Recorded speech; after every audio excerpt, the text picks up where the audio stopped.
Amados hermanos, hoy estamos iniciando una nueva serie titulada Fe. Vamos a hacer un estudio expositivo del capítulo 11 de la carta a los Hebreos. Y hoy quiero iniciar a manera de pregunta respondiendo ¿qué es la fe? Ese es el título de este mensaje. Por favor, podemos repetirlo todos juntos en voz alta. ¿Qué es la fe?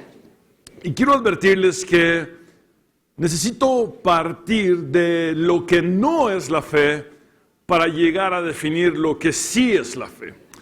Y Martín Lutero dijo las siguientes palabras: un maestro que permanece mudo cuando se enseña el error y no obstante pretende ser un maestro de la verdad, es peor que un fanático descarado y con su hipocresía hace más daño que un hereje.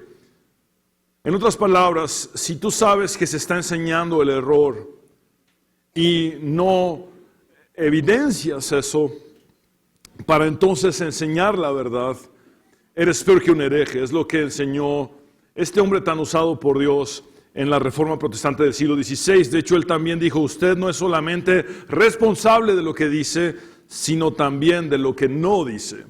Por eso hoy asumo mi responsabilidad al tener que decir lo que hoy debo hablar, porque más que nunca en la historia del cristianismo hoy existe un concepto equivocado de lo que es la fe. En la actualidad, lo que muchos entienden por fe es algo que nunca formó parte de la comprensión de la iglesia primitiva desde el siglo I, ni de los reformadores del siglo XVI que volvieron a la sola fide, a la sola fe. La definición errada de fe que embarga a nuestra Latinoamérica en el presente surgió hasta el siglo XX. Fue ahí donde se catapultó este concepto erróneo de fe. Es decir, lo que la fe para muchos es hoy, nunca lo fue para la iglesia primitiva ni para los reformadores. Y este concepto tergiversado de la fe se le atribuye en buena medida a un personaje llamado E.W. Kenyon, quien al parecer estudió las enseñanzas metafísicas del nuevo pensamiento del mentalista, mesmerista e hipnotista Phineas Quimby. Por cierto, mesmerismo puede ser un término nuevo para muchos. Este enseña que existe en una persona una fuerza magnética interna que puede producir sanidad física con el poder del pensamiento positivo. Entonces el mesmerismo habla de este magnetismo animal o esa fuerza interna que los seres humanos poseemos para provocar nuestra propia sanidad. Ahora, Kenyon entonces combinó la ciencia de la mente de Quimby con el pentecostalismo y entonces esto resultó en una mezcla mística nociva para el cristianismo. Y claro, no estoy hablando mal del pentecostalismo en ningún momento. El pentecostalismo es parte de nuestra iglesia evangélica. Yo mismo nací de nuevo en una iglesia pentecostal. Ahora, este hombre lo que hizo fue mezclar esta enseñanza del poder de la mente, del mesmerismo, del hipnotismo, con el pentecostalismo. Y entonces, allí fue donde se introdujo a la iglesia evangélica la expresión en inglés name it and claim it, que traducida al español es nómbralo y reclámalo. Esa es la ley de la atracción. De hecho, la ley de la atracción no es ni siquiera cristiana. La ley de la atracción es la que enseñan muchos diciendo que tus pensamientos los vas a convertir en realidades. Eso es lo que enseña la ley de atracción. Habla del poder de la mente. Ahora, de esta manera surgió el falso evangelio de la prosperidad y de la confesión positiva. conocido en inglés como The Faith Movement, el movimiento de fe, o The Word of Faith Movement, el movimiento del poder, el movimiento de la palabra de fe, más bien, que ha distorsionado perversamente el concepto de la fe.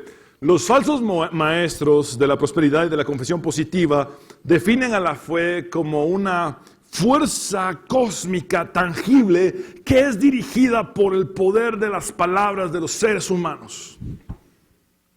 Estos enseñan que las leyes que rigen la fuerza de la fe operan independientemente de la voluntad soberana de Dios y que por ende Dios mismo está sujeto a dichas leyes. En otras palabras, subordinan a Dios a la fe de los seres humanos, y esta no es más que una forma de idolatría antropocéntrica, es decir, idolatría centrada en el hombre, egolatría como tal. Acertadamente, el doctor Tsoukalas define este movimiento como una forma de magia cristianizada en la que la soberanía de Dios, la providencia de Dios y la voluntad de Dios son puestas en un segundo plano, y entonces la voluntad y los deseos humanos son magnificados. Encontramos en este movimiento frases trilladas como: nosotros debemos confesar lo que deseamos porque las palabras que decimos son contenedores que cargan la fuerza de la fe para reclamar sanidad, prosperidad y éxito. Podemos desglosar las enseñanzas de estos falsos maestros de la siguiente manera. Empiezan con la noción gnóstica de que el verdadero tú no es tu cuerpo ni tu alma, sino tu espíritu. Entonces, partiendo de allí, como tu verdadero tú es tu espíritu, y la Biblia dice que Dios es espíritu, entonces tú eres la misma clase o categoría de ser que Dios. Tú eres espíritu y Dios es espíritu. Por eso el discurso de ellos es bonito, es agradable al oído, es complaciente. Pero debes entender lo que hay detrás, lo que realmente ellos creen. Y darte cuenta que es una trampa diabólica. Entonces, continúan con su enseñanza. Debido a que el verdadero tú es tu espíritu, tú ahora como creyente también eres Dios encarnado.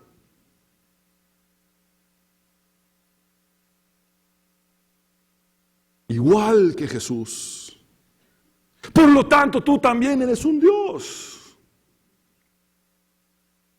Y por eso tienes poder en tu boca. Ellos enseñan que Adán era un duplicado de Dios, totalmente igual a Jesús. Les falta lo más básico de la exégesis bíblica, de la hermenéutica bíblica. Ser creados a imagen y semejanza de Dios no significa que somos duplicados de Dios, significa que somos seres creados con la capacidad de comunicar a Dios nuestra adoración. Pero entonces, como Adán no era un duplicado de Dios, entonces Adán pudo llamar a la existencia las cosas que no son como si fuesen. Esta es una tergiversación depravada de Romanos 4:17. Y entonces, por lo tanto, dicen, tú también tienes ese poder de llamar a las cosas que no son como si fuesen, porque tú eres un pequeño Dios, tú eres un Diosito. Entonces, estos falsos maestros toman una prerrogativa divina y la colocan sobre los labios de seres humanos pecadores. En síntesis, el creyente es deificado y como resultado Jesucristo es degradado. Esto es diabólico. Todo esto ha desembocado en el uso de fórmulas que fungen como amuletos verbales y conjuros orales que catapultan el yoísmo. ¿Qué es el yoísmo? Yo, se entiende, que se refiere al ego. Ismo es la práctica de, es decir, la práctica del ego. Es decir, no es más que un culto al ego, es un culto a la personalidad. Y frases como, yo confieso, yo declaro, yo decreto, yo ordeno, yo arrebato, yo establezco, yo te doy una impartición de mi unción. Recibe. Mis hermanos, Jesús dijo, si alguno quiere venir en pos de mí, niéguese a sí mismo.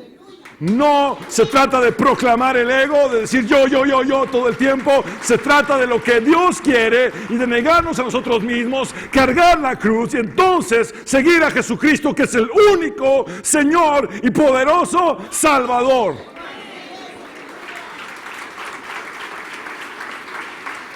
Expresiones como las siguientes resumen las enseñanzas de estos falsos maestros. Tú no tienes un humano en ti, tú eres un humano. De la misma manera, tú no tienes a Dios en ti, tú mismo eres un Dios. Y no quisieran saber ustedes cuál es la definición de oración de estos falsos maestros, porque ellos dicen que la oración no es más que una conversación entre colegas. Como tú eres un Dios, hablas con Dios.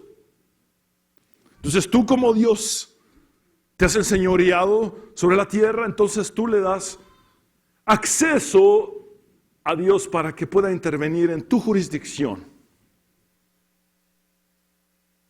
Esto es ridículo. Y ha hecho quedar al evangelicalismo como algo absurdo. En conclusión, ellos enseñan que la fe ha sido presentada como un poder personal que un individuo posee para crear su propia realidad y determinar su futuro. El ser humano, con el poder de su fe, escribe su propia historia. Entonces saquemos de la Biblia el Salmo 139, que dice que en el libro de Dios están escritos todos nuestros días sin faltar uno solo de ellos. En contraste a toda esta basura,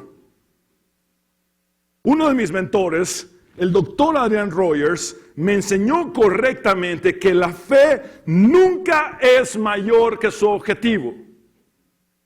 La fe nunca es mayor que su objetivo.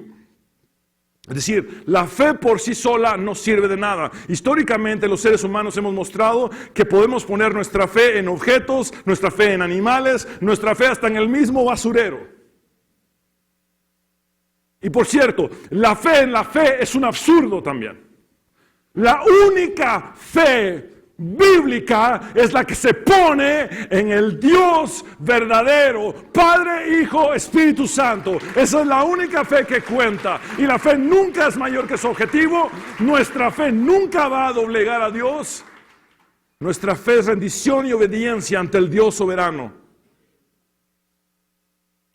La fe no es un poder que posees para crear tu propia realidad. La fe es la capacidad que el Señor en su misericordia ha puesto en ti para que puedas relacionarte con Él, confiar en Él y creer en Él. Por cierto, el concepto de la fe en la Biblia es dinámico y partamos desde el Antiguo Testamento. Lo primero que encontramos en la Biblia es que la fe es temor de Dios. Cuando Abraham, en Génesis 20, tiene que entrar a una ciudad llamada Gerar, define a esa ciudad como un lugar que no tenía temor de Dios. En otras palabras, como un lugar donde no había fe en Dios. Vemos en la Biblia en repetidas ocasiones que el principio de la sabiduría es el temor del Señor. El autor de Eclesiastés dice, el fin de todo discurso oído es este: teme a Dios y guarda sus mandamientos, porque esto es el todo del hombre. Asimismo vemos que en el Antiguo Testamento la fe es confianza en Dios. Isaías dice, confíen en el Señor perpetuamente o para siempre, porque el Señor es una roca eterna. De igual manera, desde el Antiguo Testamento tenemos claro que la expresión de la fe es obediencia y rendición. Es decir, la máxima prueba, la máxima muestra de fe es obediencia y rendición a Dios. Mis hermanos, si yo les dijera ahora, por favor piensen en el personaje más representativo de la fe de toda la Biblia. ¿Qué nombre se les viene a la mente? ¿Qué nombre se les viene a la mente? Abraham. Muy bien. Y ahora piensen en la prueba de fe más grande que tuvo este personaje llamado Abraham. ¿Cuál fue? Cuando Dios le pidió a su hijo en sacrificio. Y entonces él sube al monte determinado a sacrificar a su hijo Isaac. Dios detiene aquel sacrificio y conocemos el resto de la historia. Pero ¿en qué consistió la prueba de fe del máximo exponente de la fe en el Antiguo Testamento? Obediencia y rendición. Abraham nos subió a decir, yo declaro que mi hijo no va a ser sacrificado, yo decreto que mi hijo no va a ser sacrificado, no te acepto un no por respuesta a Dios. No pasó eso. Él simplemente dijo, Dios, esto es lo que me estás pidiendo, y a eso voy al monte. Y de hecho ese fue un adelanto, un anticipo de lo que Dios haría al dar a su Hijo unigénito en la cruz para salvarnos. Ahora, por eso Dios dice a través de Jeremías, obedézcanme, así yo seré su Dios y ustedes serán mi pueblo, condúzcanse conforme a todo lo que yo les ordene a fin de que les vaya bien. Ahora, el Nuevo Testamento incluye y enriquece lo que el Antiguo Testamento nos enseña acerca de lo que es la fe. La fe es aceptar las responsabilidades del pacto de Dios con nosotros. Fe es creer que solo Él es Dios y confiar en su palabra como la verdad absoluta. Asimismo, encomendarnos a sus promesas y sus planes para nuestro presente y futuro. Los términos griegos, pistis y pisteuo, yo tengo fe o yo creo, tienen el significado primario de confianza total en Dios. Cuando Jesús empieza a predicar al principio de su ministerio, dice, el tiempo se ha cumplido y el reino de Dios se ha acercado, arrepentíos y creed en el Evangelio. Creer aquí es tener fe en las buenas noticias de Dios. A menudo después de sanar a un enfermo, Jesús decía, tu fe te ha salvado. Bíblicamente la fe está relacionada con la salvación, la santificación, la purificación, la justificación y la adopción como hijos de Dios. La fe es parte del fruto del Espíritu Santo en nosotros. Esto significa que la fe es algo que Dios hace nacer en una persona para que ésta pueda tener comunión con Él. Pablo dice en Efesios 2:8, porque por gracia sois salvos por medio de la fe. Y esto no de vosotros, porque es un ¿qué? Don o regalo de Dios. Es decir, la fe es un regalo que Dios en su misericordia me ha dado para que yo pueda creer y confiar en Él. Y uno de los capítulos más importantes de la Biblia acerca de la fe es Hebreos 11. Y hoy vamos a poder acercarnos solamente a los primeros 3 versículos. Y será nuestro texto base. Dice, es pues la fe la certeza de lo que se espera, la convicción de lo que no se ve, porque por ella alcanzaron buen testimonio los antiguos. Por la fe entendemos haber sido constituido el universo por la palabra de Dios, de modo que lo que se ve fue hecho de lo que no se veía. Muy bien, la carta a los hebreos está originalmente dirigida a los cristianos judíos que estaban desanimados y desmoralizados. El cristianismo les había traído dificultades, persecuciones y sufrimientos. Muchos convertidos estaban a punto de retroceder y abandonar la fe. Entonces, tenemos que entender el contexto de la carta. Nosotros tenemos subdividida la carta a los hebreos en capítulos y versículos. Sin embargo, no hay pausa en el hilo que viene desde el capítulo 10 y empieza en el capítulo 11. Es una carta escrita de corrido, entonces vemos que ahí no hay ninguna interrupción y tenemos que entender que el autor está invitando a sus lectores a no rendirse y ocupar el lugar que les corresponde en la historia del pueblo fiel de Dios. Y les dice desde Hebreos 10:36, porque os es necesaria la paciencia, les está haciendo un llamado a soportar y perseverar aún en medio de las pruebas y aflicciones, para que habiendo hecho la voluntad de Dios, no habiendo impuesto la voluntad humana, sino habiendo hecho la voluntad de Dios, obtengáis la promesa. Se refiere a la salvación instaurada por Jesucristo.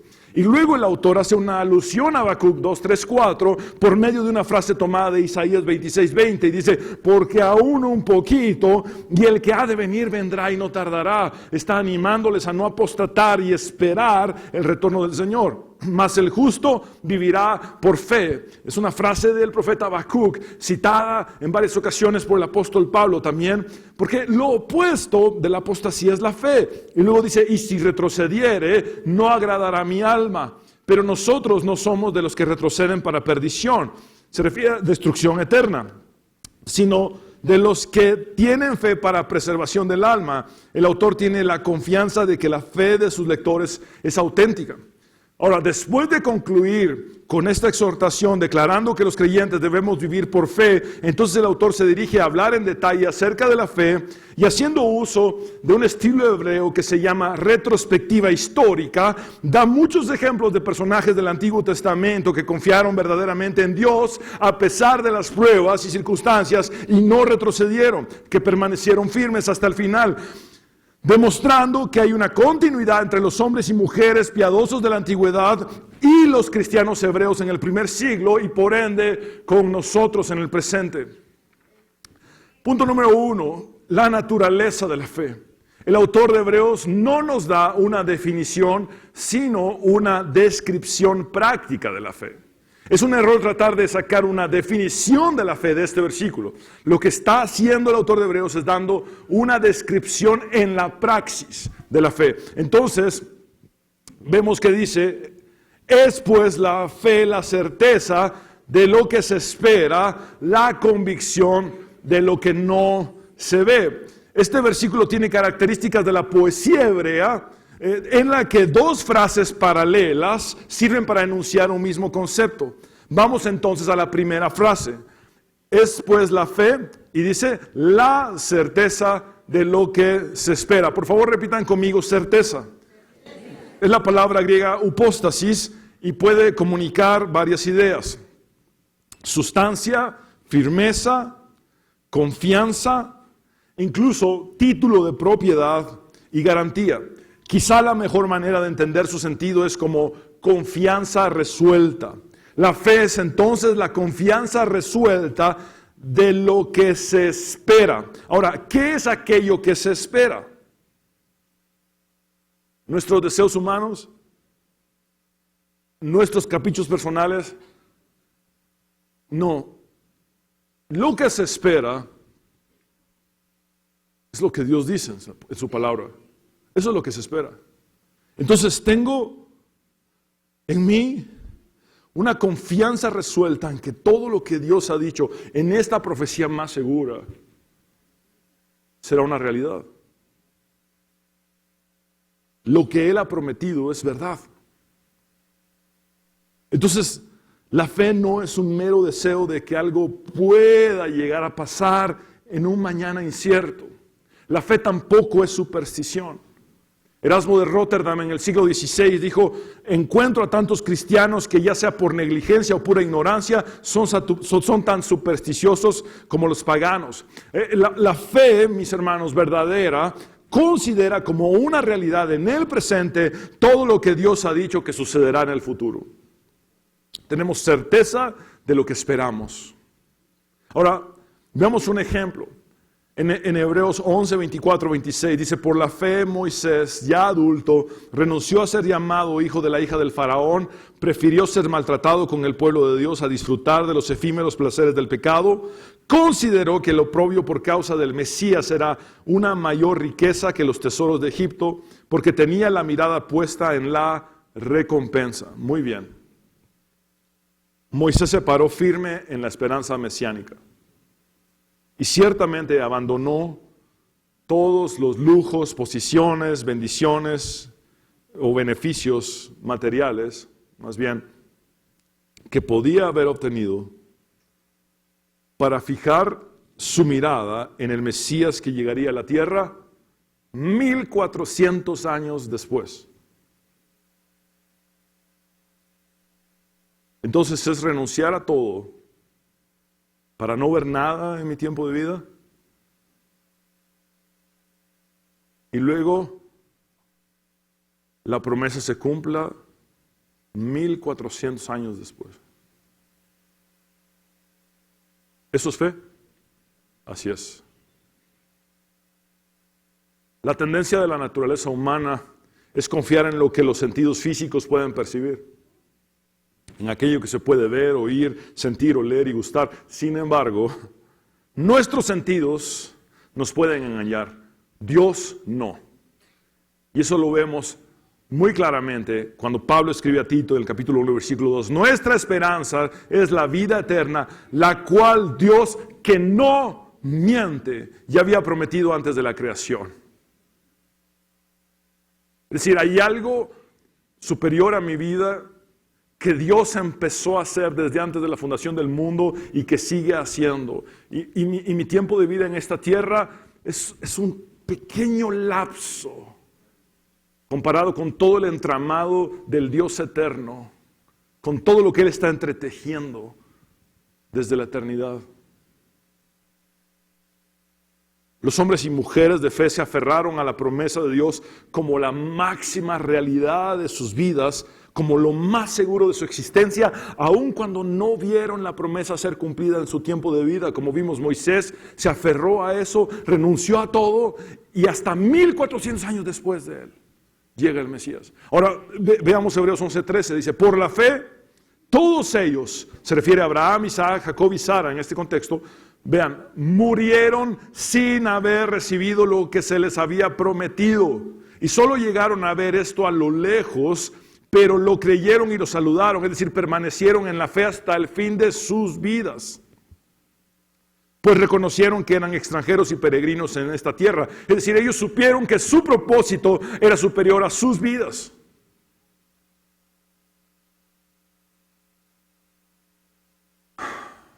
La siguiente frase que dice el autor de Hebreos es que la fe es la convicción de lo que no se ve.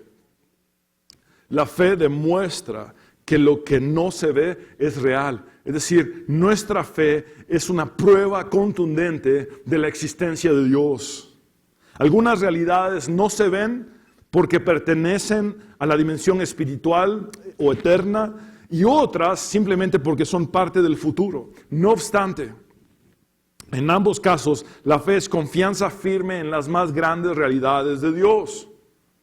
Jesús le dijo a Tomás, Jesús ya resucitado le dijo a Tomás, porque me has visto, has creído. Dichosos los que no han visto y sin embargo creen. En 2 Corintios 4:18 dice el apóstol Pablo, así que no nos fijamos en lo visible, sino en lo invisible, ya que lo que se ve es pasajero, mientras que lo que no se ve es eterno. Cuando el apóstol Pablo define lo que es el cristianismo en acción, dice en 2 Corintios 5:7, vivimos por fe, no por vista. Y en Hebreos 11:27 dice, por la fe Moisés salió de Egipto sin tenerle miedo a la ira del rey o del faraón, pues se mantuvo firme como si estuviera viendo al invisible. Es decir, la realidad de Moisés no estaba basada en lo que él miraba con sus ojos naturales o físicos a un faraón poderoso lleno de un ejército con caballos y carrozas y armas. No, para Moisés su realidad era el Dios invisible. Eso es fe. Y por lo tanto le creyó a Dios y salió de Egipto junto con el pueblo rumbo a la libertad. Quiero citar textualmente a Raymond Brown, dice, el hombre y la mujer de fe poseen la convicción de las cosas que no se ven. Estas personas miran más allá de la situación como puede ser percibida por la visión natural o disfrutada por los apetitos físicos. Ellos no miran simplemente sus circunstancias, sino que disciernen la actividad de Dios, disciernen la actividad del Dios invisible en su situación actual y son capaces de soportar. Lo cierto, mis hermanos, es que la fe no es fácil. De hecho, el apóstol Pedro nos dice que Dios pone a prueba nuestra fe en el crisol para refinarla y demostrar que la misma es genuina, es auténtica. George Mueller dijo que las dificultades son el alimento de la fe. Y este es el punto número 2. La fe tiene como objetivo la aprobación de Dios. Entonces, el objetivo de la fe no es el cumplimiento de mis deseos humanos, no. El objetivo de la fe no es el cumplimiento de mis caprichos, no. El principal objetivo de la fe es agradar a Dios. Y dice entonces el versículo 2, porque por ella alcanzaron buen testimonio los antiguos, los personajes de fe del Antiguo Testamento. Además de que fueron aprobados por Dios, el Señor mismo testificó de ellos, afirmando que sus vidas son ejemplos de fe para nosotros. En efecto, Dios los consideró como justos debido a su fe. En Hebreos 11:6 dice, en realidad sin fe es imposible agradar a Dios, ya que cualquiera que se acerca a Dios tiene que creer que Él existe y que recompensa a quienes lo buscan. Mis hermanos, el cristiano no pone su corazón en obtener la aprobación humana porque todo lo que le importa es agradar a Dios, sabiendo que Él es real y que la verdadera recompensa proviene de Él. El apóstol Pablo dijo, pues si todavía agradara a los hombres no sería siervo de Cristo. Mis hermanos, predicar estas verdades a mí no me hace ganar más amigos necesariamente. Yo crecí con algunas personas que vi cómo se desviaron totalmente hacia la teología de la prosperidad. Y ahora no me soportan. ¿Y saben qué? Me tiene sin cuidado. Porque Dios no me llamó a ser monedita de oro. Dios me llamó a predicar el evangelio y la palabra de Dios. Y por lo tanto, las consecuencias que vengan, vendrán. Y también Jesús en el Sermón del Monte deja muy claro que el que practica la religión para recibir el reconocimiento de la gente ha tenido una recompensa que no proviene de Dios. En otras palabras, Jesús resume los tres pilares de la práctica religiosa judía: la oración, el ayuno y la limosna.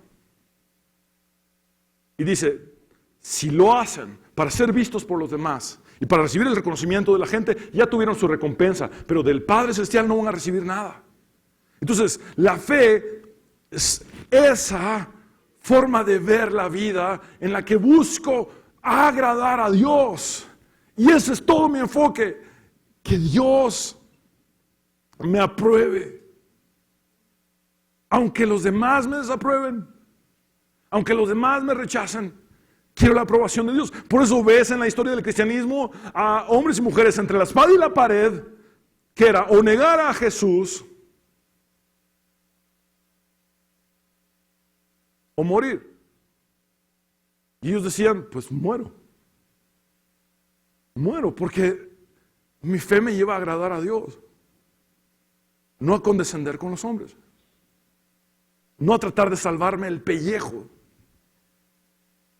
sino agradar a Dios. Hebreos 11:39. Y todos estos, aunque alcanzaron buen testimonio, es decir, aunque fueron aprobados por Dios mediante la fe, vean esta frase, no recibieron lo prometido. Nuevamente, su propósito era superior a su vida terrenal. Mis hermanos, la fe es mucho más que buscar que nuestras expectativas personales sean cumplidas en esta tierra. Nuestra fe está puesta en el Dios eterno. Por lo tanto, 70 u 80 años que podamos vivir es un tiempo demasiado corto. Hay muchas cosas que sucederán después de nuestro tiempo de vida. Un hombre que yo admiro mucho tiene fe de que Dios va a salvar a su hija que está totalmente perdida. Y él dice, si no lo veo en mi tiempo de vida, yo moriré creyendo que Dios cumplirá su promesa de que mi casa y yo serviremos al Señor. Entonces, si pensamos que nuestra fe es solamente para estos 70, 80 años de tiempo de vida, para las cuestiones terrenales, efímeras y temporales, somos los más dignos de conmiseración, como dice Pablo. Nuestra fe está puesta en el Dios eterno. Y habrá cosas que no vamos a ver en el tiempo de vida nuestro, pero enhorabuena, porque significa que hay algo que nos trasciende que Dios está haciendo y que somos solamente un lapso de tiempo o una pequeña parte de ese plan, pero el plan es divino, el plan es perfecto, el plan viene del único Dios soberano. Y tenemos la gran bendición de ser parte de ese plan por su infinita misericordia y gracia.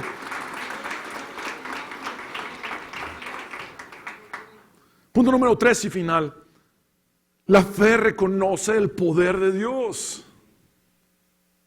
La fe reconoce que Dios es el Todopoderoso.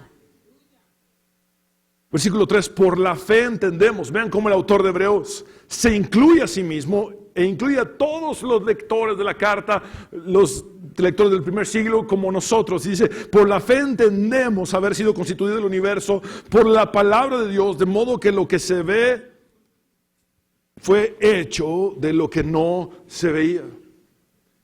El autor está haciendo una alusión a Génesis capítulo 1, donde se resalta que por el poder de la palabra creadora de Dios todo fue hecho.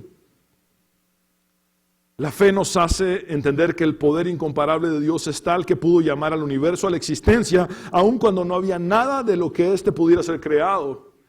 Y de hecho ese es el punto de partida del escritor de la carta. En Hebreos 1, así es como él abre la carta y dice, Dios habiendo hablado muchas veces y de muchas maneras en otro tiempo a los padres por los profetas, en estos postreros días nos ha hablado por el Hijo, a quien constituyó heredero de todo y por quien asimismo hizo el universo, el cual siendo el resplandor de su gloria y la imagen misma de su sustancia, es decir, la representación exacta de lo que Dios es, y quien sustenta todas las cosas con la palabra de su poder, es decir, el Hijo no solo creó el universo, sino que además lo sostiene y dirige su curso, habiendo efectuado la purificación de nuestros pecados por medio de sí mismo, se sentó a la diestra de la majestad en las alturas.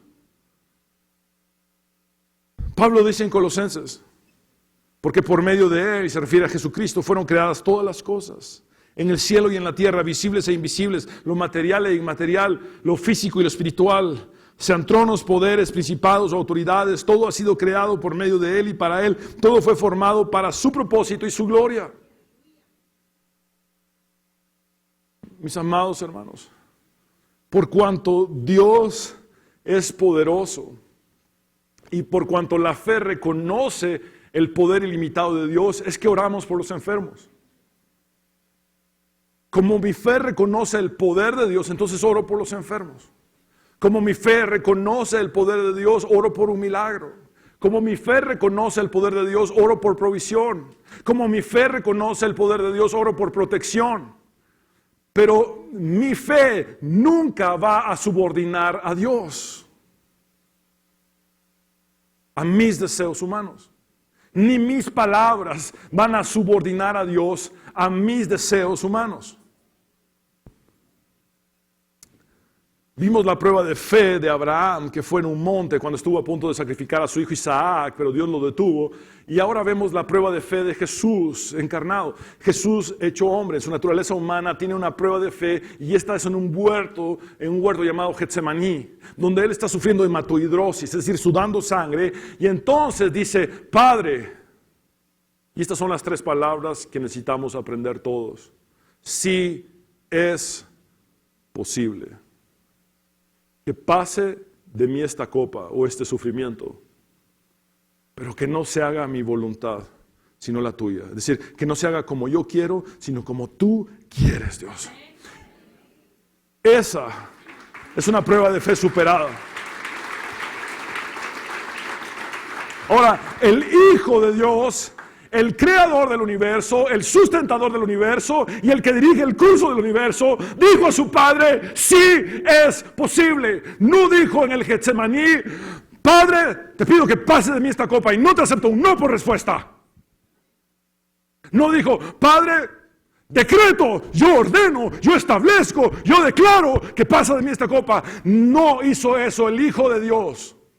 El Hijo de Dios dijo, Padre mío, si es posible, pero este es mi deseo. Lo que me interesa es lo que tú quieres, Dios, y eso es fe. Eso es fe. ¿Podemos presentar nuestros anhelos a Dios? Claro que sí, pero saber que Dios es soberano es el punto de partida. La verdadera fe es obediencia y rendición a Dios, no imposición de nuestros deseos humanos. En efecto, Jesús dijo, pedid y se os dará, buscad y hallaréis, llamáis y se os abrirá. Por eso podemos acercarnos confiadamente ante el trono de Dios y orar por un milagro y pedirle a Dios. Mi fe reconoce tu poder ilimitado. Mi fe reconoce que tú tienes el poder para sanar toda enfermedad, para proveerme, para proteger de mí, de mi familia. Mi fe tiene todo ese potencial de poder reconocer en ti, Dios, lo grandioso que eres. Y por eso te pido. Y podemos pedir con fe a Dios, pero no como jefes de Dios, no dándole órdenes a Dios, no sometiendo a Dios a nuestra fe, ridículamente. Dios no es un sirviente nuestro, Dios es el Señor de todo y Él es sobre todo. Y la fe auténtica reconoce eso. Mis hermanos,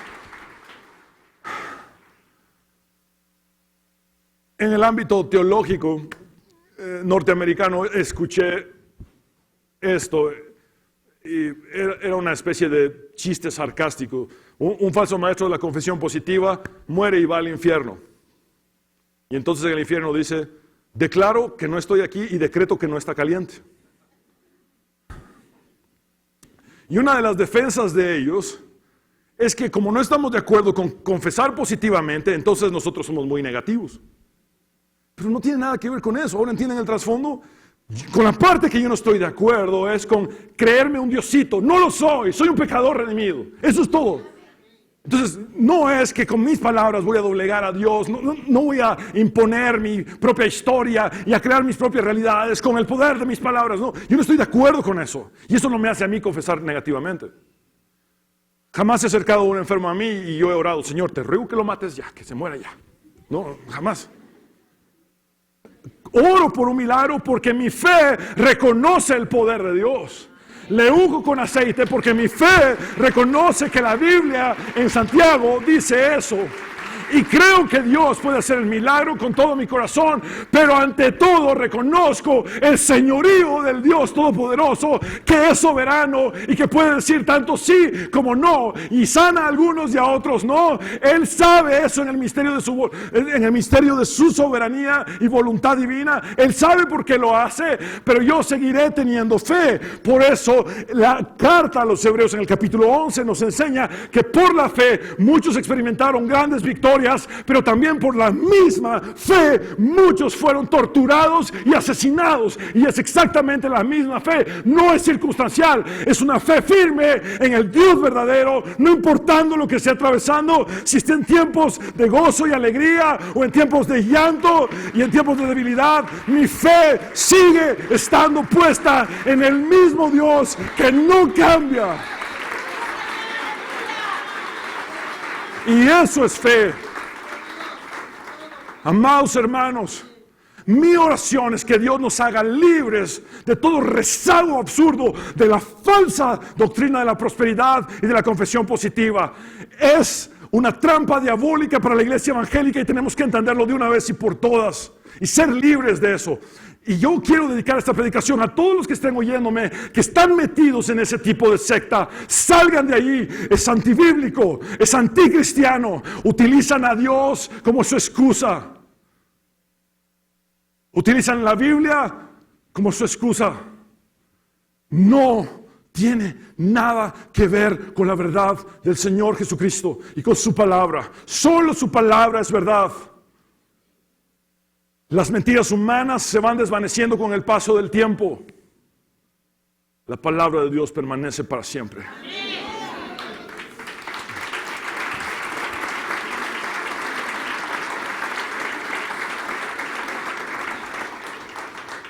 Por eso hoy te invito a tener fe en Cristo. A poner tu fe en el único Dios verdadero. Pedro dice, humillados bajo la poderosa mano de Dios, no con altivez ni con soberbia, sino con obediencia, rendición, reconocimiento del poder infinito de Dios, pero también de su soberanía sobre nuestras vidas. Esa es fe. Les invito a que nos pongamos de pie, vamos a orar.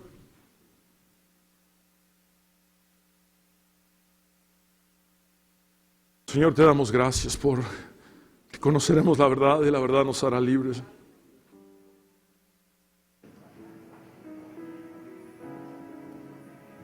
Tu palabra es verdad, Señor. Tú eres real y verdadero. Y no hay nadie como tú. Solo tú eres Dios. Solo tú eres el Señor. Perdónanos, Señor, por nuestro mal entendimiento. Perdónanos por nuestras malas prácticas. Hoy queremos volver a ti, a tu verdad, a tu palabra, Señor. A vivir y practicar la fe verdadera, auténtica, la que tú nos has enseñado en la Biblia. Señor, ten misericordia de nosotros. Te pido que cualquier persona que esté en el engaño de ese falso evangelio pueda salir de allí, Señor, y venir a la luz de tu verdad. Gracias, Señor, te damos con todo el corazón por transformarnos, por cambiarnos, por tu luz, por esta oportunidad inmensa de negarnos a nosotros mismos y cargar tu cruz y seguirte. Gracias, Señor.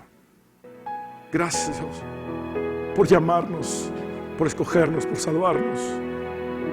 Creemos en ti. Incondicionalmente creemos en ti.